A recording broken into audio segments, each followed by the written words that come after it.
नमः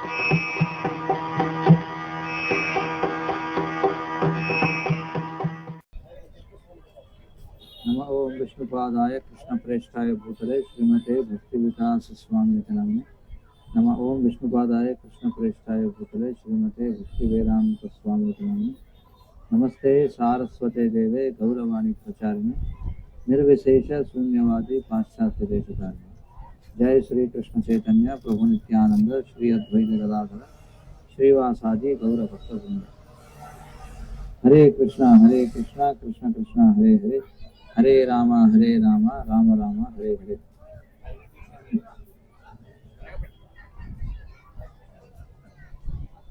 మనం ఉన్నటువంటి ఈ యొక్క స్థలం పేరు ఏంటి? సోమనాథ్. సోమనాథం అని చెప్పనేవారు. దీనినే ప్రవాస పట్టణం అని కూడా అంటారు. మొట్టమొదటిగా సోమనాథ్ అంటే రెండు పదాల యొక్క కలయిక. సోమ అంటే ఎవరు? చంద్రుడు. నాథుడు అంటే ఉద్ధరించినటువంటి వాడు, ఉద్ధరించేవాడు, లేదా పోషించేవాడు, కాపాడినవాడు, ఇలా అనేకమైనటువంటి అర్థాలు వస్తాయి. ఒకటి సోమనాథుడు అంటే ఎవరు? చంద్రుడిని ఉద్ధరించింది ఇక్కడ అంటే శివుడు. శివుడిని ఇక్కడ సోమనాథుడు అని చెప్పి అంటాం. అయితే అసలు ఈ ఈ సోమనాథుడు ఇక్కడ అసలు ఏ విధంగా రావడం జరిగింది, దాని గురించి మనం ముందుగా తెలుసుకుందాం. ఇక్కడ ఉన్నటువంటి సోమనాథ మందిరం ఏదైతే ఉందో ఇది 12 జ్యోతిర్లింగాలు ఏవైతే ఉన్నాయో అందులో మొదటిది అన్నమాట. మొదటిది ఇది. జ్యోతిర్లింగాలు అంటే ఏమిటి ఎవరికైనా తెలుసా? జ్యోతిర్లింగాలు అంటే వాస్తవానికి జ్యోతి రూపంలో ఉంటుందన్నమాట శివలింగం. ఎలాంటి జ్యోతి రూపంలో ఉంటుంది అంటే ఆద్యంతములు లేనటువంటి ఒక జ్యోతి రూపంలో. అంటే ఇప్పుడు చూడండి, మనకి ఆ పైనుంచి ఏదన్నా ఒక ఫోకస్ బీమ్ లైట్లు అంటారు చూడండి, లైట్ వేస్తే అలాగే బీమ్ కింద పడుతుంది. సో అలా జ్యోతిర్లింగాలు అంటే ఈ 12 కూడా ఏమిటంటే వీటికి మన చర్మచక్షువులతో చూడగలిగేటువంటి రూపం ఉండదన్నమాట. ఈ 12 జ్యోతిర్లింగాలు కూడా ఏం చెప్పబడతాయంటే ఎవరైతే ఆ స్థాయి పవిత్రత ఉంటుందో, ఆ స్థాయి తపస్సు చేసిన వాళ్ళు ఎవరైతే ఉన్నారో వారికి అవి ఒక ఆద్యంతములు లేనటువంటి ఒక జ్యోతిగా కనిపిస్తాయి. మరి మిగిలిన వారి కోసం ఏం చేశారంటే ఒక లింగాన్ని ఏర్పాటు చేశారు. అర్థమవుతుంది కదా? మనకి వెళ్ళి ఒకవేళ వెళ్ళిన వాళ్ళు ఎవరికైనా ఆ విధంగా జ్యోతి కనిపిస్తే నాకు చెప్పండి ఒకసారి.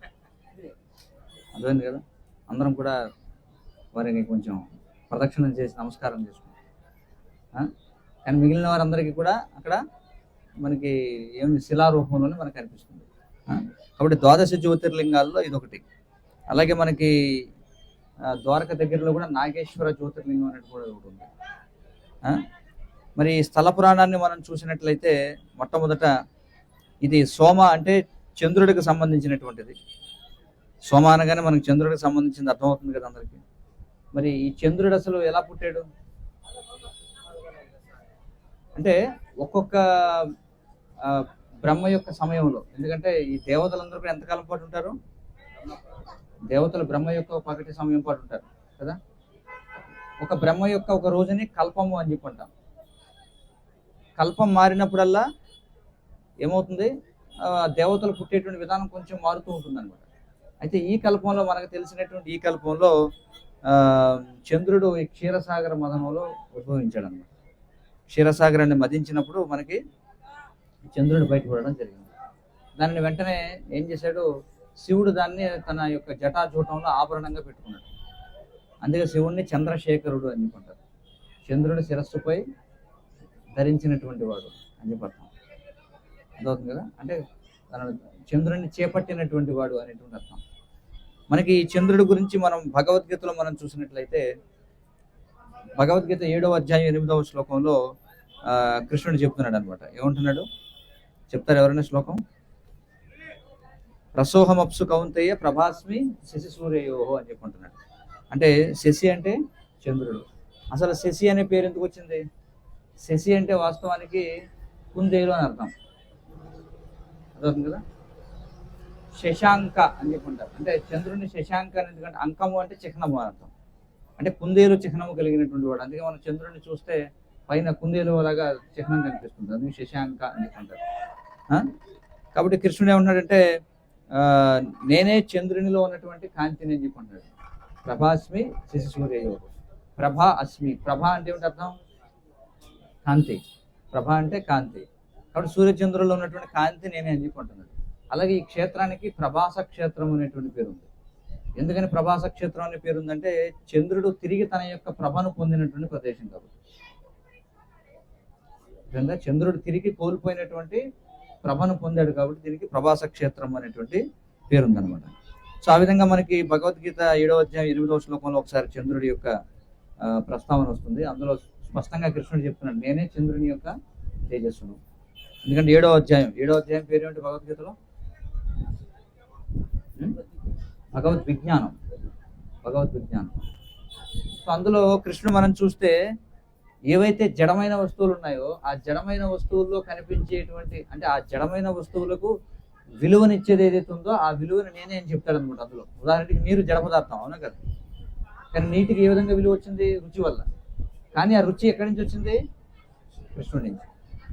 రసోహం అప్సు కౌంతయ్య ప్రభాస్మి శశి సూర్య. అలాగే సూర్యచంద్రులు ఇద్దరు భౌతికమైనటువంటి వాళ్ళు, కానీ వారికి ఎందుకని విలువ వచ్చింది?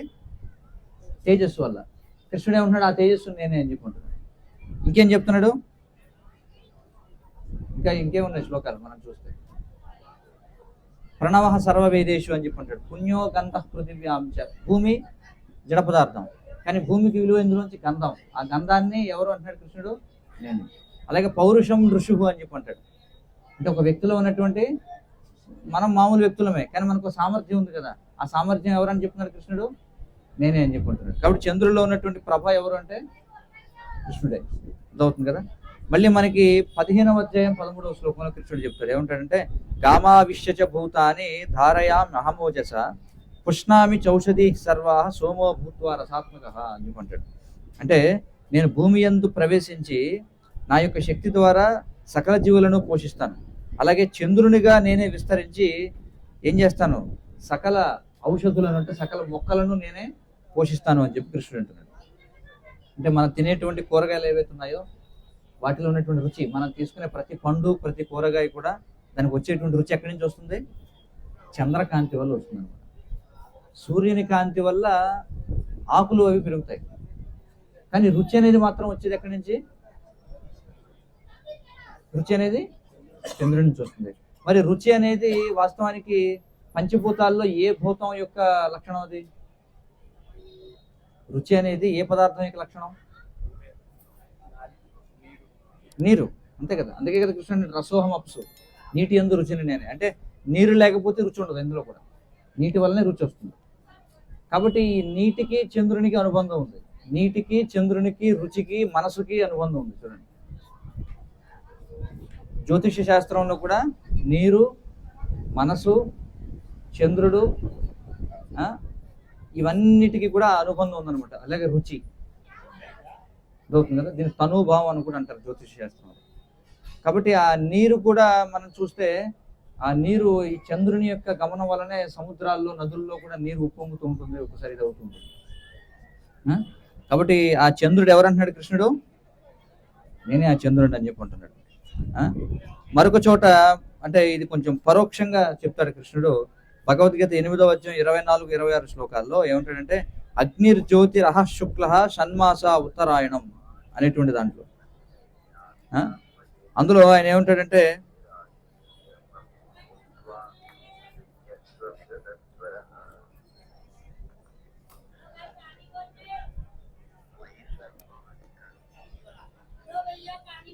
కృష్ణుడు ఇక్కడ చెప్తున్నాడు, ఏమంటాడంటే 8వ అధ్యాయం 24లో ఎవరు మరణించిన తర్వాత మళ్ళీ భౌతిక ప్రపంచానికి తిరిగి రారు, ఎవరు మరణించిన తర్వాత మళ్ళీ తిరిగి వస్తారు అని చెప్పుకుంటారు. ఇక్కడ మనం చూస్తే ఎవరైతే ధూమము, రాత్రి, అలాగే ఈ అమావాస్య, అలాగే ఈ దక్షిణాయనపు 6 నెలలు ఏవైతే ఉన్నాయో ఆ 6 నెలల్లో మరణించినటువంటి యోగి మళ్ళీ తిరిగి వస్తాడు అని చెప్పుకుంటున్నాడు. అంటే స్వర్గలోకాలకు వెళ్ళినా సరే మళ్ళీ తిరిగి వస్తాడు అని చెప్పుకుంటున్నాడు.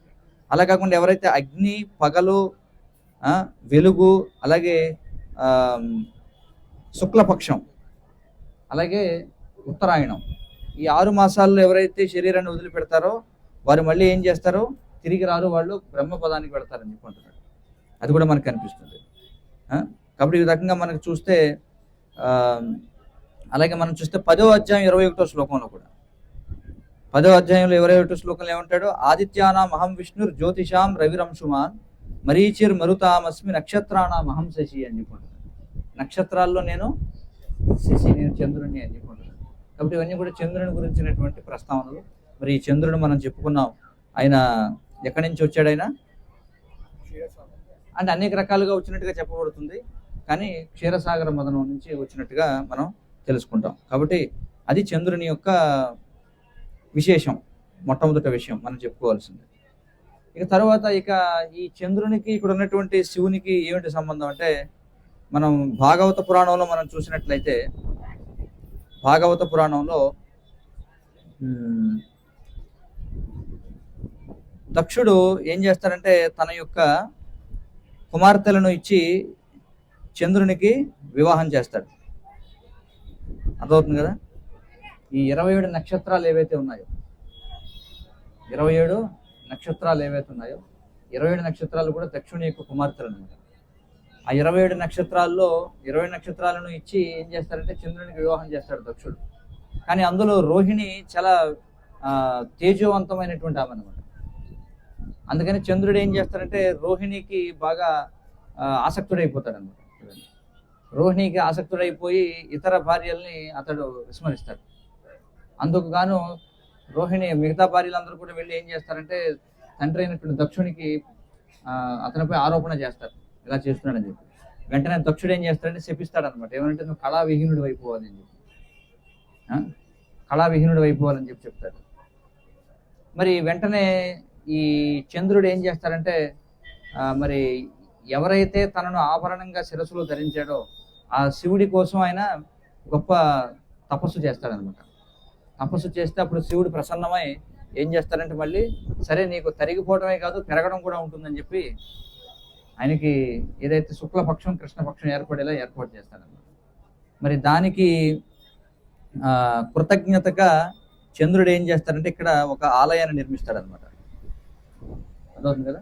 అలా చంద్రుడు నిర్మించినటువంటి ఆలయమే అంత కృతజ్ఞతా భావంతో నిర్మించాడు. ఇక్కడ ఒక స్వర్ణ మందిరాన్ని నిర్మించాడు. వాస్తవానికి సూర్యుడు ఎవరు? చంద్రుడు స్వర్ణ మందిరాన్ని నిర్మించాడు అనమాట. మరి ఇక్కడ ఉన్నటువంటి జ్యోతిర్లింగం ఏదైతే ఉందో అది స్వయంగా శివుడు ఇక్కడ ఆవిర్భవించాడు. అంటే చాలా శక్తివంతమైనటువంటిది అనమాట. అంటే అది నాశనం చేయబడి, ఎందుకంటే మరి జ్యోతిని ఎవరు నాశనం చేయగలరు చెప్పండి? జ్యోతిర్లింగాన్ని నాశనం చేయలేరు కదా. కాబట్టి అందుకే ఎన్నిసార్లు నాశనం అయినా మళ్ళీ తిరిగి కడుతూ ఉన్నారు. అర్థమవుతుంది కదా? మనం చూస్తే మనకి ఈ సోమనాథ్ యొక్క చరిత్ర మనం చూస్తే ఇందులో ఎన్నోసార్లు ఈ మందిరంపై దాడి జరిగింది. మొట్టమొదటిగా మనం చూస్తే ఋగ్వేదంలో అలాగే స్కంద పురాణంలో మనకి దీని గురించిన ప్రస్తావన ఉంది, ఈ సోమనాథ క్షేత్రం గురించి. అందులో ఏమనుందంటే స్వర్ణ మందిరం చంద్రుడు కట్టినట్టుగా ఉంది. ఆ తర్వాత మళ్ళీ రావణుడు వెండితో ఇక్కడ ఆలయాన్ని నిర్మించాడు ఆ తర్వాత కాలంలో. ఎందుకంటే కాలానుగుణంగా నశించిపోతూ ఉంటాయి కదా ఎంత గొప్ప మందిరం అయినా. మళ్ళీ తర్వాత కాలంలో రావణాసురుడు ఏం చేశాడంటే వెండితో ఇక్కడ మందిరాన్ని నిర్మించాడు. ఆ తర్వాత శ్రీకృష్ణుడు మళ్ళీ చందనపు చెక్కతో ఆలయాన్ని నిర్మించాడు, కృష్ణుడు ఇక్కడ ఉన్నటువంటి ఆలయాన్ని. ఆ తర్వాత మళ్ళీ భీముడు రాతితో ఆలయాన్ని నిర్మించాడు అనమాట. అర్థమవుతుంది కదా? ఇలా అనేక పర్యాయాలు పూర్వమే చరిత్రలోనే అనేక సార్లు నిర్మితమైనట్టుగా ఉంది. ఇక ఆధునిక చరిత్రలోకి వస్తే 649వ శకంలో ఈ మైత్రక రాజులు, అంటే వల్లభి వంశానికి చెందినటువంటి మైత్రక రాజులు మళ్ళీ దేవాలయాన్ని నిర్మించారు. ఆ తర్వాత మళ్ళీ ఆ కట్టిన ఆలయం ఏమైందంటే 725వ సంవత్సరంలో అల్ జునాయిద్ అనేటువంటి ఒక అరబ్ గవర్నర్ వచ్చి కూల్చేశాడు దాన్ని. ఇప్పుడు 725వ సంవత్సరంలో. ఆ తర్వాత మళ్ళీ 815వ సంవత్సరంలో నాగభట్ట అనేటువంటి వాడు, ప్రతిహార వంశానికి చెందినటువంటి నాగభట్ట అనేటువంటి వాడు మళ్ళీ దాన్ని నిర్మించాడు. మళ్ళీ 1025లో ఏమైందంటే గజనీ మహమ్మద్ మళ్ళీ దాన్ని నాశనం చేశాడు అనమాట. 17 సార్లు దాన్ని దోచుకున్నాడు గజనీ మహమ్మద్. మళ్ళీ 1169లో భీమ అనేటువంటి సోలాంకి రాజు ఒకడు మళ్ళీ దాన్ని నిర్మించాడు. మళ్ళీ 1299లో అలావుద్దీన్ ఖిల్జీ యొక్క సైన్యాధ్యక్షుడు ఉలుగ్ ఖాన్ అనేవాడు వచ్చి మళ్ళీ పడేశాడు దాన్ని. మళ్ళీ 1395లో మళ్ళీ తిరిగి కట్టారు. మళ్ళీ 1701 సంవత్సరంలో ఔరంగజేబు వచ్చి మళ్ళీ కూల్చేశారు దాన్ని. తర్వాత మళ్ళీ 1783లో అహిల్యాబాయి హోల్కర్, ఇండోర్కి చెందినటువంటి అహిల్యాబాయి హోల్కర్ అనేవాడు వచ్చి అక్కడ ఏదైతే మందిరం కనిపిస్తుందో దాన్ని నిర్మించింది. మీకు అర్థమవుతుంది కదా, పాత మందిరం అంటే అదనమాట. అహిల్యాబాయి హోల్కర్ అనే ఆవిడ 1783లో ఆవిడ ఇండోర్ రాణి, ఆవిడ నిర్మించింది. ఆ తర్వాత మళ్ళీ 1951లో మళ్ళీ దేశానికి స్వాతంత్రం వచ్చిన తర్వాత మళ్ళీ అధికారికంగా దీన్ని నిర్మించాలని చెప్పి సర్దార్ వల్లభాయ్ పటేల్ ఏం చేశారంటే దాన్ని మళ్ళీ మందిర నిర్మాణం చేపట్టి ఇప్పుడు ఏదైతే మనం మందిరం చూస్తున్నామో అది సర్దార్ వల్లభాయ్ పటేల్ నిర్మించింది 1951లో. అవుతుంది కదా. సో అది విషయం. మరి ఇక్కడ ఉన్నటువంటి మందిరం యొక్క శైలి ఏదైతే ఉందో అది ఇది చాళుక్య శైలి అనమాట. ఇది సముద్రాభిముఖంగా ఉంది ఈ మందిరం, అంటే పడమటకు చూస్తూ ఉందన్నమాట. తూర్పు నుంచి పడమటకు చూస్తూ ఉన్నాడు, ఇక్కడ సముద్రం వైపుకు చూస్తూ ఉంది. అలాగే ఇక్కడ మనకి చూస్తే బాణస్తంభం అనేటువంటిది కనిపిస్తుంది ఇక్కడ ఆలయంలో. బాణస్తంభం అంటే ఏమిటంటే ఇక్కడ మనం చూడండి, మీకు భారతదేశపు చిత్రపటం తెలిసి ఉన్నట్లయితే మనం ఇప్పుడు పడమటి తీరాన్ని ఉన్నాం భారతదేశానికి. ఈ బాణస్తంభానికి దక్షిణ ధ్రువానికి మధ్య ఎలాంటి భూభాగం లేదనమాట మధ్యలో. అంటే కొంచెం ప్రపంచ అట్లాస్ అవగాహన ఉన్న వాళ్ళకి ఇది అర్థమవుతుంది నేను చెప్పేది. ఈ సోమనాథ్ ఈ బిందువు నుంచి అంత సముద్రమే కానీ మధ్యలో ఎక్కడ భూమి లేదు. ఎక్కడ వరకు? దక్షిణ ధ్రువం వరకు కూడా. దాన్ని సూచిస్తూ బాణస్తంభం అనేది కూడా ఒకటి ఉందన్నమాట. మరి ఇక్కడ మనం చూస్తే దీన్ని ప్రభాస క్షేత్రం అని కూడా అంటారు. ఇది శైవులకి ఎంత అయితే ముఖ్యమో వైష్ణవులకి ఇంకా అంతకంటే ఎక్కువ ముఖ్యం అనమాట. ఎందుకంటే దీన్ని ప్రభాస క్షేత్రం అని చెప్పన్నారు. ఎందుకంటే చంద్రుడు తన యొక్క ప్రభను తిరిగి పొందాడు. సరే, ఇప్పటివరకు బాగానే ఉంది మనం చెప్పుకున్నది. మరి గౌడీయ వైష్ణవ వివరణ ఏమిటి దీనికి ఎంతటికంటే చూడండి, చంద్రుడు ఒక దేవత, అదే కదా, చంద్రుడు ఒక దేవత. మరి దక్ష ప్రజాపతి ఎవరు? ఈ 14 లోకాల్లో జనసామాన్యాన్ని పెంచడం కోసం నియమించబడినటువంటి వాళ్ళు. అందుకే చంద్రుడు కూడా మరి అంతమందిని వివాహం చేసుకున్నాడు. అలాగే మనం చూస్తే ఈ చంద్రుడు దక్ష ప్రజాపతి యొక్క తార అనేటువంటి మరొక కుమార్తెను కూడా బలవంతంగా ఎత్తిపెడతాడు అనమాట. వాళ్ళిద్దరికీ జన్మించినటువంటి వాడే బుధుడు అనమాట, బుధగ్రహం. అర్థమవుతుంది కదా, అది కూడా మనకి వివరణ ఉంటుంది. అయితే దీన్ని ప్రభాస క్షేత్రం అని అంటాం. ఇక్కడ మనం చూస్తే చంద్రుడు ఎందువల్ల తన యొక్క ప్రభను కోల్పోయాడు చూడండి. ప్రతి వ్యక్తులు కూడా కృష్ణుడు ఏమంటున్నాడు? చంద్రుడిలో ఉన్నటువంటి కాంతిని నేనే అంటున్నాడు. స్వయంగా నేనే చంద్రుడిగా విస్తరించాను అంటున్నాడు. అంటే దాని అర్థం ఏమిటి? చంద్రుడు కృష్ణుడు ఒకటేనా? కాదు. ఏ విధంగా కృష్ణుడు స్వాంశలు విభిన్నాంశాలుగా విస్తరించాడు కదా, మరి మనం కూడా కృష్ణుని యొక్క విస్తరణలో కదా, మనం కూడా కృష్ణుని యొక్క అంశాలమే, మనం కూడా విస్తరణమే, కానీ మనం విభిన్న అంశం. అలాగే చంద్రుడు కూడా ఒక విభిన్న అంశం. మరి అతడిలో ఉన్నటువంటి సామర్థ్యం ఎవరు? అది కూడా కృష్ణుడే చెప్తున్నాడు కదా. అంటే ఒక వ్యక్తి తన యొక్క వర్చస్సు ఏదైతే ఉంటుందో దానిని ఎప్పుడైతే విషయలోలుడు అయిపోతాడో అప్పుడు ఆ యొక్క తేజస్సును కోల్పోతాడు అనమాట. విషయలోలుడు అవడం అంటే చంద్రుడు ఏం చేశాడు? ఎవరికి ఆకర్షితుడయ్యాడు? రోహిణికి ఆకర్షితుడైపోయాడు. అందుచేత ఏమైంది? ఎప్పుడైతే ఒక వ్యక్తి, లౌకికమైనటువంటి వ్యక్తి ఎప్పుడైతే స్త్రీలోలుడు అయిపోతాడో అతడు ఏమవుతాడంటే సమాజం చేత అతడు దూషించబడతాడు అనమాట. కాబట్టి అలాగే దక్షుని చేత శపించబడ్డాడు. శపించబట్టి ఏమైపోయాడు? కళావిహీనుడు అయిపోయాడు. మళ్ళీ తన యొక్క పూర్వ తేజస్సును ఎలా పొందాడంటే ఒక వైష్ణవుడి దయ వల్ల మళ్ళీ పొందాడు. ఎవరు ఇక్కడ వైష్ణవుడు? వైష్ణవానం యథాశంభు. మళ్ళీ ఆ శివుణ్ణి ప్రసన్నం చేసుకోవడం వల్ల, ఒక వైష్ణవుణ్ణి ప్రసన్నం చేసుకోవడం వల్ల ఆ శివుని యొక్క అనుగ్రహం మేరకు మళ్ళీ తన యొక్క కళను తిరిగి పొందాడు అనమాట. కాబట్టి భౌతిక ప్రపంచంలో కూడా మనం చూస్తాం, వాస్తవానికి మనం అందరం కూడా ఎవరు భగవంతుని అంశాలు మనం అంతా కూడా. కానీ ఎప్పుడైతే మనం భగవంతుడి నుంచి స్వతంత్రంగా భోగించాలనుకున్నామో ఈ భౌతిక ప్రపంచానికి పతనం చెందాము. అందుచేత మనం అందరం కూడా కళావిహీనం అయిపోయాం. కానీ మళ్ళీ ఎప్పుడైతే మనకి వైష్ణవుడు లేదా వైష్ణవుల యొక్క ప్రతినిధులు ఎవరైతే ఉన్నారో, శ్రీల ప్రభుపాదుల వారి యొక్క శిష్యులు, వారి యొక్క కృప చేత మళ్ళీ మనం ఏం చేస్తున్నాం? మన యొక్క పూర్వ జీవితాన్ని తిరిగి పొందుతున్నాం, మన యొక్క పూర్వ కళను తిరిగి పొందుతున్నాం. అర్థమవుతుంది కదా, ఇది ఇందులో ఉన్నటువంటి విశేషం. ఇక మరి ఇది మనకి సోమనాథ్ గురించినటువంటి విశేషాలు ఇవన్నీ కూడా. ఇంకా దీని గురించిన మరికొన్ని విషయాలు తెలియాలంటే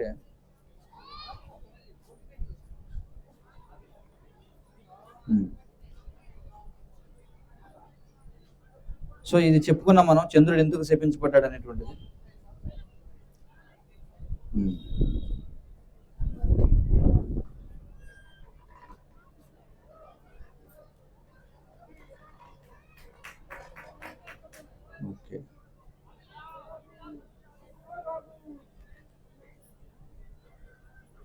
అలాగే మనకి చంద్రుడి గురించి మరొక కొన్ని విషయాలు చెప్పాలంటే, చంద్రుడు స్వర్గలోకంగా చెప్పబడుతుంది. మనకి పితృదేవతలు ఎవరైతే ఉన్నారో పితృలోక వాసులకు మనకి 15 రోజులు ఒక రాత్రి, 15 రోజులు ఒక పగలు. అంటే మనకి ఒక నెల అయితే పితృదేవతలకి ఒక రోజు అవుతుంది అనమాట. అందుకే మనకి చనిపోయినప్పుడు ఏం చేస్తారు, పితృదేవతలకి మాసికాలను పెడతారు ప్రతి మాసం. అంటే రోజు భోజనం పెట్టడం లాంటిది అనమాట. ఎందుకని అంటే పితృలోకంలో ఎప్పుడైతే మనకి ఈ యొక్క శుక్లపక్షం ఉంటుందో, మనకి శుక్లపక్షం 15 రోజులు ఏదైతే ఉందో అది పితృలోక వాసులకు పగలనమాట. మనకి కృష్ణపక్షం ఏదైతే ఉందో అది పితృలోక వాసులకు రాత్రి సమయం. అలా పితృదేవతలకి అందుకే ఏం చేస్తారంటే మాసికాలు పెడతారు, ప్రతి మాసం పెడతారనమాట కొన్ని రోజుల పాటు. అలాగే ఇంకా పైకి వెళితే స్వర్గలోకానికి మనం వెళ్ళినట్లయితే మనకి ఏదైతే దక్షిణాయనం ఉందో, దక్షిణాయనం అంటే దేవతలకి రాత్రి సమయం అనమాట. ఉత్తరాయణం అంటే దేవతలకి పగటి సమయం. ఎప్పుడైతే ఉత్తరాయణ పుణ్యకాలం అని చెప్పి అంటాం, ఎందుకంటే దేవతలందరూ కూడా మేల్కొంటారు ఆ సమయంలో. ఇలా మనకి లెక్కలు చెప్పబడ్డాయి శాస్త్రాల్లో.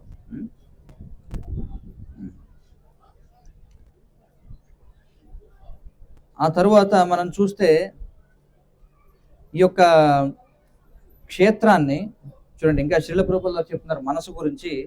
శ్రీమద్ భాగవతం 5వ స్కందం 22వ అధ్యాయం 10 నుండి 11 శ్లోకాల్లో ప్రభువులు వారు ఏం చెప్తారంటే, చంద్రుడు సకల శక్తులను కలిగి ఉంటాడు కాబట్టి అతడు భగవంతుని యొక్క ప్రాభవానికి ప్రతినిధిగా ఉంటాడు. మరి ఈ చంద్రుడు ప్రతి వ్యక్తి యొక్క మనసుకి కూడా అధిష్టాన దైవం అని చెప్పంటారు. అందుకే చంద్రుడిని అమృతమయ అని కూడా అంటారు, ఎందుకంటే జీవులందరికీ కూడా జీవాన్ని కలిగించేటువంటి వాడు కాబట్టి. మీరు ఇక్కడ విశేషం ఒకటి చూసినట్లయితే మనకి ఇంగ్లీష్లో లోనార్ అని చెప్పి అంటాం. లోనార్ అంటే ఏమిటి? Solar and lunar. సోలార్ అంటే సూర్య సంబంధమైనటువంటిది, లోనార్ అంటే చంద్ర సంబంధమైనటువంటిది. అందుకే ఇంగ్లీష్లో కూడా మనం చూస్తే ఎవడన్నా పిచ్చికి వాడిని మతి స్థిమితం లేని వాడిని లొనటిక్ అని చెప్పి అంటారు. లొనటిక్ అంటే LUNATIC. లొనటిక్ అంటే అది ఎవరికి అర్థం తెలియదు, కానీ ఇక్కడ అర్థం ఏంటంటే లొనటిక్ అంటే చంద్ర ప్రభావానికి గురైన వాడు అని అర్థం. అందుకే ఎవడైనా కొంచెం పిచ్చి పిచ్చిగా వ్యవహారం చేస్తున్నాడు అనుకోండి, ఖచ్చితంగా వాడికి అందుకే పిచ్చి వాళ్ళ పిచ్చి పౌర్ణమికి పెరిగిపోతుంటుంది అన్నమాట. ఇది అందరికీ తెలిసిన విషయం. అందుకే ఆయుర్వేదంలో కూడా కొన్ని రకాల ఔషధాలు పలానా తిథులలో మనం స్వీకరించాలి, పలానా తిథుల్లో స్వీకరించకూడదు అనేది ఉంది. అందుకే ఆయుర్వేదంలో, ఎందుకంటే చూడండి మన శరీరం మరి ఎక్కువ శాతం నీటితో తయారు చేయబడింది, అర్థమవుతుంది కదా. మరి మన శరీరంలో కఫ పిత్త వాతములు అనేటువంటివి ఉన్నాయి. పిత్తము అనేటువంటి దాన్ని ప్రభావితం చేసేది ఎవరు? సూర్యుడు పిత్తాన్ని ప్రభావితం చేస్తాడు, చంద్రుడు కఫాన్ని ప్రభావితం చేస్తాడు, వాయువు వాతాన్ని ప్రభావితం చేస్తాడు. అందుకే మన శరీరం కఫ పిత్త వాతములతో కూడుకుని ఉన్నది కాబట్టి ఆయుర్వేదంలో ఏ తిథి రోజున ఏ వారం రోజున ఏది తినకూడదని చెప్పబడింది అన్నమాట. ఇప్పుడు ఈ రోజుల్లో అంటే ఎవరు కూడా తిథివార నక్షత్రాలు పాటించట్లా, అన్ని రోజులు అన్ని తినేస్తారు. కానీ ఆయుర్వేదంలో కొన్ని పదార్థాలని కొన్ని తిథుల్లో స్వీకరించకూడదు, ఎందుకంటే మన శరీరం కఫపిత్త వాతములతో కూడుకుని ఉంది కాబట్టి. ఈ చంద్రగమనం సూర్యగమనం వల్ల ఉదాహరణకి ఆదివారం నాడు ఉసిరికాయ తినకూడదు అనేది పూర్వం నుంచి ఉన్న ఒక విషయం, రాసి ఉసిరికాయ నేను చెప్పేది. అలాగే ఏకాదశి రోజున రాసి ఉసిరికాయ తినకూడదు, ఇలాంటివి కొన్ని ఉన్నాయి. అలాగే మనకి నువ్వులు ఉన్నాయనుకోండి, ఒక రోజున నువ్వులు స్వీకరించకూడదు వారంలో. ఇవన్నీ కూడా చాలా మంది ఏమనుకుంటారంటే ఇవన్నీ ఏదో గుడ్డి నమ్మకాలు అనుకుంటారు. కాదు, ఎందుకంటే మన దేహంలో కఫపిత్త వాతాలు ఉన్నాయి కాబట్టి ఈ దేహంలో ఉన్నటువంటి పదార్థాలన్నీ కూడా మన చుట్టూ ఉన్నటువంటి ప్రకృతి నుంచే వచ్చాయి కాబట్టి ఈ ప్రకృతిలో ఎప్పుడైతే ఈ సూర్యుడు లేకపోతే చంద్రుడు వాయువు ఎప్పుడైతే ప్రకోపిస్తాయో వాటి యొక్క ప్రభావం ఎక్కువ ఉన్నప్పుడు తక్కువ ఉన్నప్పుడు మన శరీరంలో కూడా ఉన్నటువంటి కఫపిత్త వాతములు వాటి యొక్క ప్రభావం పెరగడం తక్కువ ఉంటుందన్నమాట. అందుకే ఆయుర్వేద శాస్త్రం స్పష్టంగా చెప్తుంది, ఈ సమయంలో ఇది తినకూడదు, ఈ సమయంలో ఇది తినొచ్చు, ఈ తిథి రోజున ఇది తినకూడదు, ఈ తిథి రోజున ఇది తినొచ్చు, ఈ వారం నాడు ఇది తినవచ్చు, ఈ వారం నాడు ఇది తినకూడదు. ఇప్పుడు ఆ శాస్త్రం ఎవరికి తెలియదు, అదవుతుంది కదా. కాబట్టి ఈ మనసు అనేటువంటిది ఏమిటంటే ఎవరైతే మనస్థిమితం లేనటువంటి వాళ్ళు వాళ్ళకి చంద్రుని యొక్క గమనాన్ని బట్టి వాళ్ళు ప్రభావితం అవుతూ ఉంటారు అనమాట. కాబట్టి ఈ మనసు అనేది మనోమయ అని చెప్పి అంటాం. అంటే మనకి మన యొక్క ఈ సూక్ష్మదేహం ఏదైతే ఉందో అది చంద్రుడికి సంబంధించినటువంటిది అనమాట.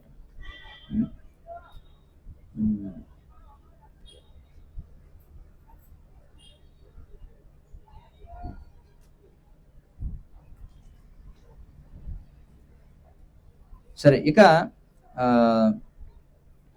ఇదంతా కూడా మన సోమనాథ సంబంధంగా మనం చెప్పుకున్నాం. స్వయంగా శ్రీకృష్ణ భగవానుడు మనం చూసినట్లయితే శ్రీమద్ భాగవతంలో ఈ ప్రభాస క్షేత్రం గురించి ఆయన దీన్ని కీర్తిస్తాడనమాట. దాని గురించి మనం చూద్దాం.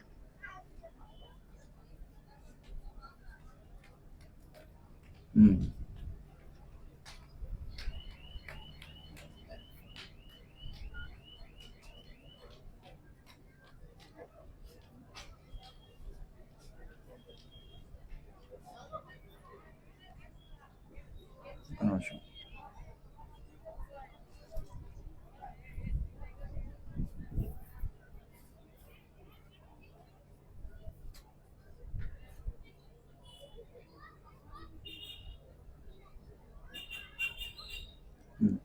శ్రీమద్ భాగవతం 11వ స్కందం 6వ అధ్యాయం 35వ శ్లోకంలో మనం చూస్తే ఎప్పుడైతే శ్రీకృష్ణుడు తన యొక్క లీలలన్నింటినీ కూడా ముగిస్తాడు, ముగించిన తర్వాత ఆయన దేవతలందరూ కూడా వచ్చి ప్రార్థిస్తారు. భూభారం అంతా కూడా తొలగిపోయిన తర్వాత ఈ యదువంశం వాళ్ళు ఎవరైతే ఉన్నారో వారు కూడా భూమికి భారంగా ఉంటారు కాబట్టి వారిని కూడా వెనక్కి వారి వారి లోకాలకు పంపేయాల్సిందిగా బ్రహ్మదేవుడు వచ్చి వేడుకుంటాడు అనమాట. వేడుకున్నప్పుడు మరి కృష్ణుని యొక్క ఏర్పాటు చేత యదువంశ నాశనం అనేది జరుగుతుంది. మౌసల లీల అని చెప్పంటారు. ఈ ప్రవాస క్షేత్రంలోనే మౌసల లీల జరిగింది. మౌసల లీల అంటే యదువంశ నాశనం జరిగింది ఈ ప్రభాస క్షేత్రంలోనే. అలాగే ఈ ప్రభాస క్షేత్రంలోనే ఉద్ధవ గీత చెప్పబడింది. కృష్ణుడు ఉద్ధవునికి బోధించింది కూడా ఈ ప్రభాస క్షేత్రంలోనే. అలాగే ఈ ప్రభాస క్షేత్రంలోనే కృష్ణుడు తన యొక్క మహాప్రస్థాన లీలని చూపించడం జరిగింది. మహాప్రస్థాన లీల అంటే ఆయన ఈ యొక్క భౌతిక ప్రపంచాన్ని వదిలి వెళ్ళిపోవడం అనే లీల ఏదైతే జరిగిందో అది కూడా ఈ ప్రభాస క్షేత్రంలోనే జరిగింది అన్నమాట. ఎప్పుడైతే ఈ యాదవులు వాళ్ళు ఏం చేస్తారంటే ద్వారకలో ఉన్నటువంటి ఋషుల దగ్గరికి వెళ్ళి పరిహాసం చేస్తారో, ముఖ్యంగా సాంబుడు ఏం చేస్తాడో ఏదో ఒక వస్తువుని, ఒక ఇనుప దాన్ని లోపల పెట్టుకొని వెళ్ళి పరిహాసం చేస్తారనమాట. పరిహాసం చేసినప్పుడు అక్కడ ఉన్నటువంటి ఋషులు శపిస్తారు. శపించినప్పుడు వాళ్ళందరూ కూడా అయ్యో ఇప్పుడు మన ఋషుల యొక్క శాపానికి గురి ఏమిటి పరిస్థితి అని చెప్పి కృష్ణుడిని ఆశ్రయిస్తే కృష్ణుడు అంటాడు, ఏమంటాడంటే, నా ప్రియమైనటువంటి పెద్దలరా, మనం ఇక ఏమాత్రం ఈ ద్వారకలో మనం ఉండకూడదు. ఒకవేళ మనం సజీవంగా ఉండాలంటే మనం ఈ రోజే అత్యంత పవిత్రమైనటువంటి ప్రవాస క్షేత్రానికి వెళదాం, ఎలాంటి ఆలస్యం చేయొద్దు అని చెప్పంటాడు. అని చెప్పిన తర్వాత మనకి చూడండి శ్రీల ప్రభుపాదులు అక్కడ భాష్యంలో చెప్తున్నారు. ఏమంటారంటే, భక్తి సిద్ధాంత సరస్వతి ఠాకూర్ వారు ఈ శ్లోకంపై కొన్ని అతి ముఖ్యమైనటువంటి వ్యాఖ్యానం చేశారనమాట. ఏమన్నారంటే, ప్రభాసము అనేది అత్యంత ప్రఖ్యాతి చెందినటువంటి పవిత్ర స్థలం. ఇది వెరావెల్ రైల్వే స్టేషన్కి దగ్గరలో ఉంది. ఇది జునాగఢ్ ప్రాంతంలో ఉంది. ఇది భక్తి సిద్ధాంత సరస్వతి ఠాకూర్ వారు చెప్తున్నారు. 11వ స్కందం శ్రీమద్ భాగవతం 30వ అధ్యాయంలో ఏమని చెప్పబడిందంటే, కృష్ణుని యొక్క మాటలు విన్న తర్వాత యాదవులందరూ కూడా ఏం చేశారంటే ఈ ద్వారకా భూమిని నుండి వదిలిపెట్టి పడవలు వేసుకుని సముద్రాన్ని దాటి ఈ ప్రభాస క్షేత్రానికి చేరుకున్నారు. ఎందుకంటే ఈ ప్రవాసం అనేది ఇది అసలు భారతదేశం అనమాట, భారత భూమి. ద్వారక అనేది కృష్ణుడు తయారు చేసింది, సృష్టించినటువంటిది. కాబట్టి కృష్ణుని యొక్క విన్నపం మేరకు వాళ్ళందరూ ఏం చేశారు, పడవలు వేసుకుని ఈ ప్రభాస క్షేత్రం వైపుకి వచ్చేసారు. ప్రభాస క్షేత్రంలో వాళ్ళు ఏం చేశారంటే మైరేయ అనేటువంటి ఒక మద్యాన్ని స్వీకరించారనమాట. స్వీకరించి వాళ్ళు ఏం చేశారు, ఒకరితో ఒకరు గొడవ పడ్డారు. అప్పుడు ఒక గొప్ప పోరాటం జరిగింది. పోరాటంలో అందరూ కూడా ఏం చేశారంటే ఈ వెదురు కర్రలు తో ఒకళ్ళనొకళ్ళు కొట్టుకుంటూ యదు వంశం వాళ్ళందరూ కూడా ఏం చేశారంటే తమను తామే నాశనం చేసుకునేటువంటి లీలను ప్రకటించారు. దాన్ని మౌసల లీల అని చెప్పారు. అందుకే తెలుగులో కూడా ముసలం పుట్టింది అంటారు. ముసలం పుట్టడం అంటే అర్థం ఏంటి? ముసలం పుట్టడం అంటే ఇప్పుడు చూడండి, వీళ్ళు వెళ్ళి ఈ ఋషులకు వెళ్ళి అపహాస్యం చేస్తారు కదా, వెళ్ళి లోపల ఏముంది చెప్పండి గర్భంలో అంటే వాళ్ళు ఏమంటారంటే లోపల ముసలం ఉందంటారు. ముసలం ఉండడం అంటే మీ చావు రాసి పెట్టుంది లోపల అని అర్థం అనమాట. మరి శ్రీకృష్ణుడు అప్పుడు ఈ ప్రవాస క్షేత్రంలో ఏం చేస్తారంటే చతుర్భుజ రూపాన్ని చూపించి ఒక పిప్పల వృక్షం కింద కూర్చుంటాడు. పిప్పల వృక్షం కింద కూర్చుని ఏం చేస్తారంటే తన యొక్క ఏం చేస్తారంటే తన యొక్క అంటే కాలు మీద కాలు వేసుకుని వెనక్కి జారుకున్నట్టుగా కూర్చుంటాడు అనమాట. అప్పుడు ఏం చేస్తుందంటే ఆయన యొక్క మడం ఏదైతే ఉంటుందో అది కోకనాడ పద్మం వలె ఉంటుంది అనమాట. అంటే ఎర్రని పద్మాన్ని కోకనాడ పద్మం అంటారు. అందుకే వాస్తవానికి ఏదైతే కాకినాడ అనే ప్రదేశం ఉందో దాన్ని కోకనాడ అనేవారు. ఎందుకంటే పూర్వం అక్కడ ఈ కోకనాడ పద్మాలు చాలా గొప్పగా ఉండేవి కాబట్టి ఆ పేరు వచ్చిందన్నమాట. అది తర్వాత రకరకాలుగా మారిపోయింది పేరు. ఏం చేస్తాడు, కుడి కాలు మీద ఎడం కాలు పైకి పెట్టుకొని ఇలా కూర్చుంటాడు అనమాట. ఇలా కూర్చున్నప్పుడు ఏం చేస్తుంది, ఆయన యొక్క కాలి మడం ఏదైతే ఉందో అది ఎలా కనిపిస్తుంది, అది ఎర్రగా ఉంటుంది అనమాట. ఎందుకంటే పాదపద్మాలు అంటాం కదా, కృష్ణుని యొక్క పాదపద్మాలు ఎర్రగా ఉంటుంది. అప్పుడు జర అనేటువంటి పేరు కలిగినటువంటి ఒక వేటగాడు ఏం చేస్తారంటే ఈ ప్రవాస క్షేత్రం యొక్క సముద్రపు ఒడ్డు నుండి ఈ స్వామి యొక్క ఎర్రటి మడము ఏదైతే ఉందో దాన్ని చూస్తాడు. చూసి ఏం చేస్తారంటే ఒక దుప్పి యొక్క ముఖం అనుకుని ఏం చేస్తారు, బాణం వేసి కొడతాడు.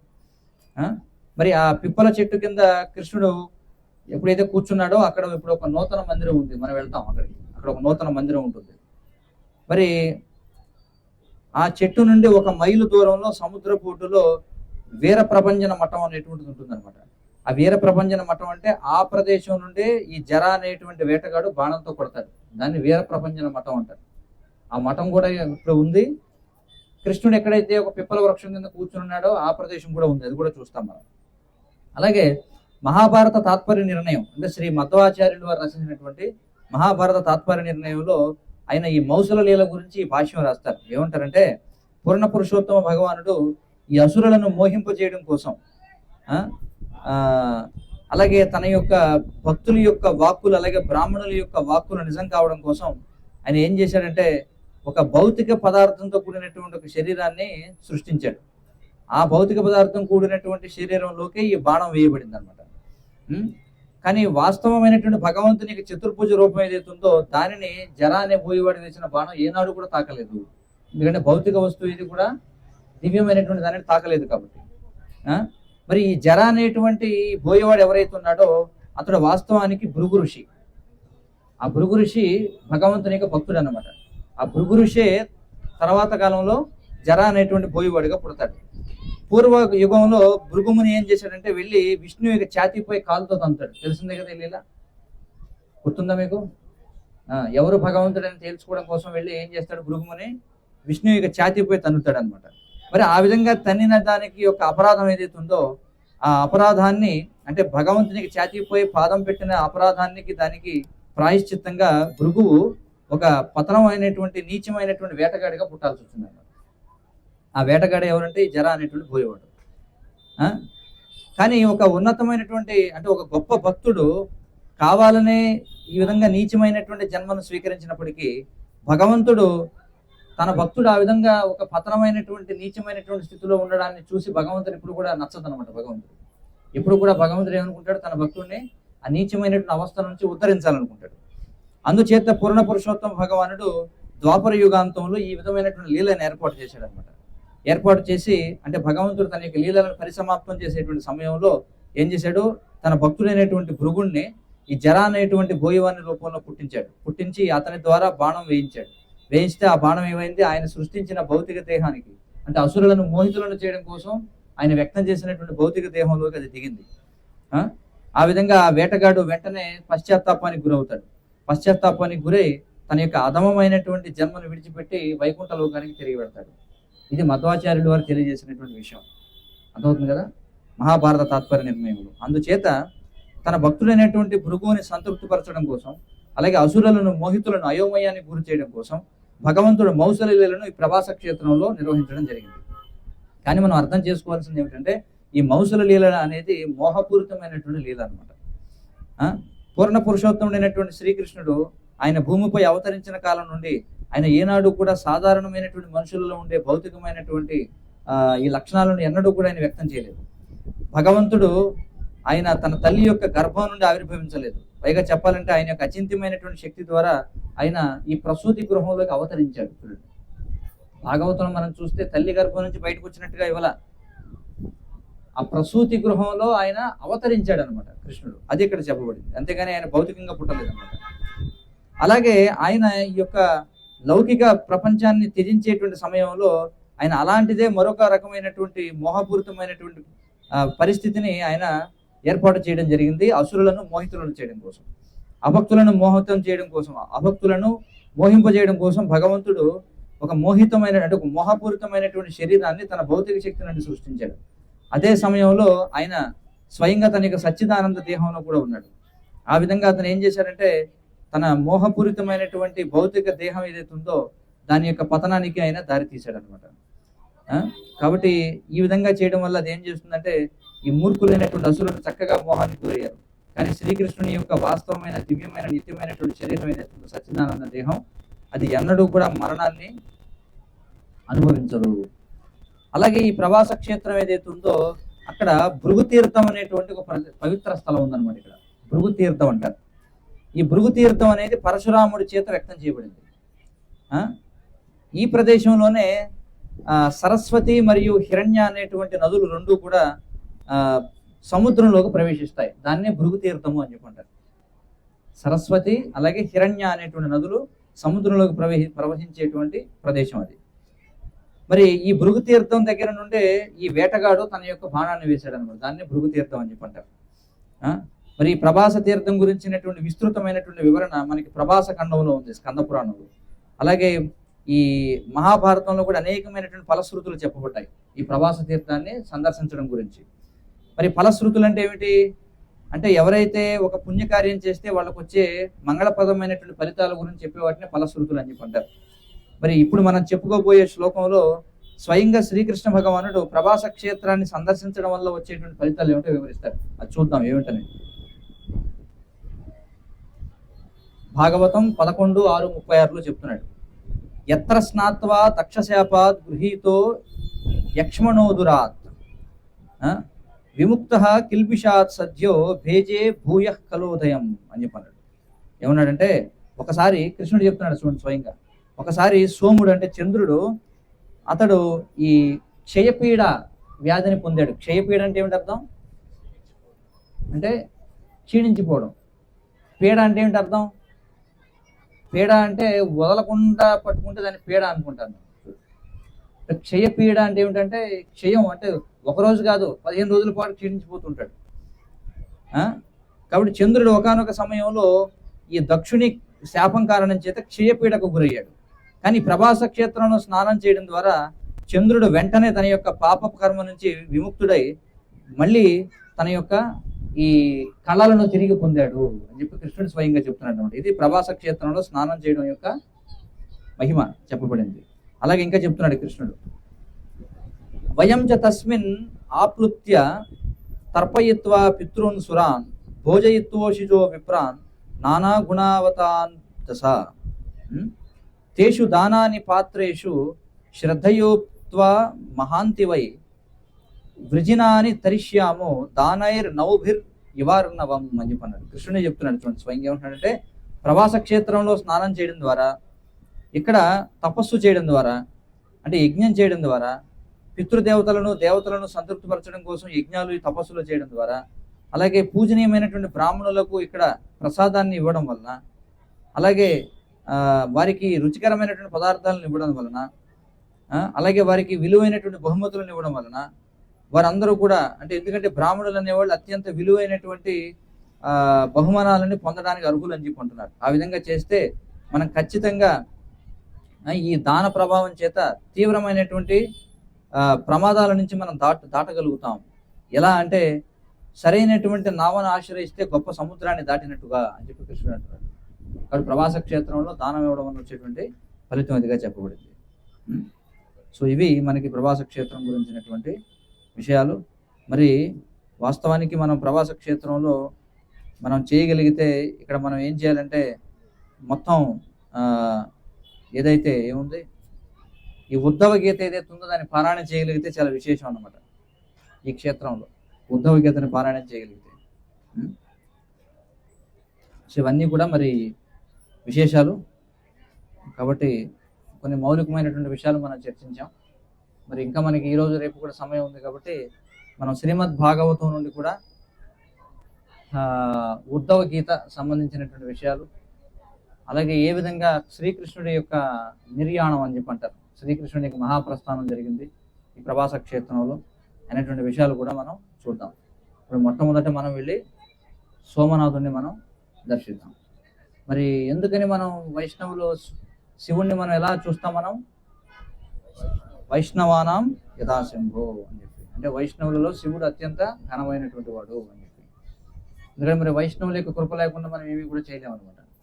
కాబట్టి మనకి బ్రహ్మ సంహితలో చెప్పబడింది, క్షీరం యదా దది వికార యోగాత్ అని చెప్పన్నారు. అంటే శివునికి విష్ణువుకి మధ్య ఉన్నటువంటి భేదం ఎలాంటిదంటే పాలకి పెరుగుకి ఉన్నటువంటి భేదం లాంటిదని చెప్తారు. అంటే పాలే ఒక ప్రత్యేకమైనటువంటి కార్యం కోసం పెరుగుగా మారుతుంది, కానీ పెరుగు మళ్ళీ పాలలాగా మారగలదా? మారలేదు. పాలు పెరుగుగా మారగలదు, కానీ పెరుగు పాలలాగా మారలేదు. అలాగే విష్ణువే ఒక కార్యం కోసం ఆయన ఏం చేస్తాడు, ఈ భౌతిక ప్రకృతితో, ఎందుకంటే కృష్ణుడు భగవద్గీత 7వ అధ్యాయంలో చెప్తున్నాడు, భూమిరాపో నలో వాయు ఖమ్మనో బుద్ధిరేవచ అహంకార ఇతి అమ్మే భిన్నా ప్రకృతి రష్టద. చూడండి, ఈ భూమి, నీరు, అగ్ని, వాయువు, ఆకాశం, మనసు, బుద్ధి, అహంకారంతో కూడినటువంటి 8 పదార్థాలు ఏవైతే ఉన్నాయో ఇవి నా యొక్క భిన్న ప్రకృతి. అంటే భిన్న ప్రకృతి అంటే నా నుండి విడిగా ఉండేటువంటి ప్రకృతి. ఈ భిన్న ప్రకృతి ఎప్పుడు కూడా పొరపాటును కూడా కృష్ణుడిని స్పృశించదనమాట, ఎందుకంటే అది భౌతిక ప్రకృతి కాబట్టి. కానీ ఎప్పుడైతే కృష్ణుడు ఈ భౌతిక ప్రకృతితో వ్యవహరించాల్సి వస్తుందో అప్పుడు ఏం చేస్తారంటే శివునిగా విస్తరిస్తాడు. మీకు అర్థమవుతుంది కదా? ఎందుకంటే భౌతిక ప్రకృతిని పొరపాటును కూడా, అది భౌతిక ప్రకృతి కృష్ణుడిని అంటే నారాయణుడిని విష్ణువుని స్పృశించలేదు. అందుకే ఆయన ఈ భౌతిక ప్రకృతితో వ్యవహరించడం కోసం ఏం చేస్తారంటే ఒక మధ్యస్థమైనటువంటి మరొక తత్వంగా విస్తరిస్తాడు. దానినే శివతత్వము, శంభుతత్వము అని చెప్పి అంటాం అనమాట. మరి శంభుతత్వం అనేది అటు పూర్తిగా జీవుడు కాదు, అలానిటు భగవంతుడు కూడా కాదు. ఎందుకంటే ఈ భౌతిక ప్రకృతి ఏదైతే ఉందో భౌతిక ప్రకృతిలోకి కేవలం జీవులు మాత్రమే భౌతిక ప్రకృతి ప్రభావంలోకి వెళ్ళగలవు, భగవంతుడు వెళ్ళలేడు. కానీ ఇక్కడ ఒక కార్యం చేయాల్సింది ఏమిటంటే భౌతిక ప్రకృతి యొక్క ప్రభావంలోకి వెళ్లకుండా దాని యొక్క ప్రభావంలోకి వెళ్ళాలి, రెండు అవ్వాలి. అందుకే శివుడు ఆయన శంభుతత్వం అని చెప్పి అంటాం. అందుకే భగవద్గీతలో మనం చూస్తే శ్రీల ప్రభుపాదుల వారి ఒక భాష్యంలో ధీర అనేటువంటి శబ్దాన్ని వివరించాల్సి వచ్చినప్పుడు ఏ విధంగా మరి ఉమాదేవి అంటే ఎవరు, పార్వతీదేవి స్వయంగా ఆమె శివుని యొక్క లింగాన్ని స్పృశించినప్పటికీ కూడా సృష్టి యొక్క ఇది చేయడం కోసం శివుడు చెలించలేదు కాబట్టి ఆయన ధీరుడు అని చెప్పి ఒక దగ్గర వస్తుంది. మరొక చోట శివుడు మళ్ళీ భౌతిక దుర్గ యొక్క ప్రభావానికి గురైనట్టుగా కూడా వస్తుంది. అంటే శివుడు 2 రకాలుగా వ్యవహరిస్తాడు. శివుడు భగవంతునిగానే వ్యవహరిస్తాడు, అలాగే ఇటు జీవునిగా కూడా వ్యవహరిస్తాడు. కానీ అలానే ఆయన జీవుడు కాదు, ఆయన భగవంతుడు కాదు. మరి ఏమిటంటే శంభుతత్వం అది ఒక మధ్యస్థమైనటువంటి స్థితి అన్నమాట. ఎవరు అంటే విష్ణువే స్వయంగా ఆ విధంగా విస్తరిస్తాడు. కాబట్టి మనం మరి సోమనాథ జ్యోతిర్లింగ క్షేత్రానికి వచ్చాం కాబట్టి మనం ఇక్కడ మనం వెళ్ళి చక్కగా శివునికి, సాధారణంగా శివునికి చండీ ప్రదక్షిణం చేయాలి, సంపూర్ణ ప్రదక్షిణం చేయకూడదు. సంపూర్ణ ప్రదక్షిణం విష్ణువుకి చేయాలన్నమాట. చండీ ప్రదక్షిణం అంటే ఏమిటంటే మనం ప్రదక్షిణం అంటే ఏమిటి, మనం కుడి పక్కకి వెళ్ళాలన్నమాట. అంటే మనకి క్లాక్ వైజ్ అని చెప్పి అంటారు. ఇలా వెళ్ళి మళ్ళీ ఎక్కడైతే పానవట్టం ఉంటుందో అక్కడి నుంచి మళ్ళీ వెనక్కి తిరిగి రావాలి. మళ్ళీ పానవట్టం దగ్గరికి వచ్చాక మళ్ళీ వెనక్కి వెళ్ళాలి, కానీ పూర్తి చేయకూడదు వలయం. దాన్ని చండీ ప్రదక్షిణం అని చెప్పి అంటారు. కాబట్టి ఆ విధంగా చండీ ప్రదక్షిణం చేస్తాం. అలాగే ఇక్కడ మనం చూస్తాం స్వర్ణ లింగాన్ని మనం చూస్తాం. కాబట్టి చాలా మంచి ఆకర్షణీయమైనటువంటి విధంగా సాంప్రదాయ పద్ధతిలో ఈ దేవాలయం నిర్మించబడింది. మీలో ఎంతమంది దర్శనానికి వెళ్ళొచ్చారు? సో మరి మీరందరూ ఇప్పుడు ఏం చేస్తారు? ఇక్కడే కూర్చుంటారా?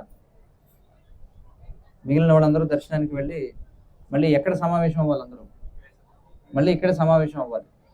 అర్థమవుతుంది కదా? అలాగే ఇక్కడ మరి పాత ఆలయం మనం చెప్పుకున్నాం, దాన్ని అహల్యాబాయి హోల్కర్ అనే ఆవిడ 1800 శతాబ్దంలో ఆమె నిర్మించింది. దాన్ని పాత మందిరం అని చెప్పి అంటాం. నూతన మందిరాన్ని సర్దార్ వల్లభాయ్ పటేల్ 1951 సంవత్సరంలో నిర్మించడం జరిగింది. ఇవి 2. కాబట్టి వాస్తవానికి ఇక్కడ శివుని రూపం ఏమిటి? జ్యోతిర్లింగం. కేవలం జ్యోతి, అనంతమైనటువంటి ఆద్యంతములు లేనటువంటి జ్యోతి స్వరూపంగా ఉంటాడు అనమాట. ఆ జ్యోతి స్వరూపాన్ని ఎవరు దర్శించగలరు?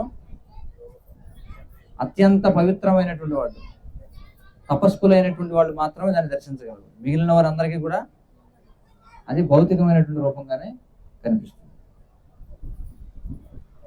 హరే కృష్ణ. శ్రీ సోమనాథ్ ధామం కీ జయ, శ్రీ ప్రభాస క్షేత్రం కీ జయ.